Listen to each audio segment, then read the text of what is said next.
ঢাকাসহ ৩ বিভাগে ২৮, ২৯ ও ৩০ নভেম্বর হালকা থেকে মাঝারি বৃষ্টি হতে পারে বলে জানিয়েছে আবহাওয়া অফিস।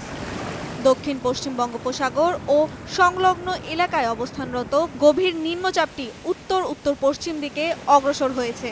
এটি আরও উত্তর উত্তর পশ্চিম দিকে অগ্রসর ও ঘনীভূত হতে পারে।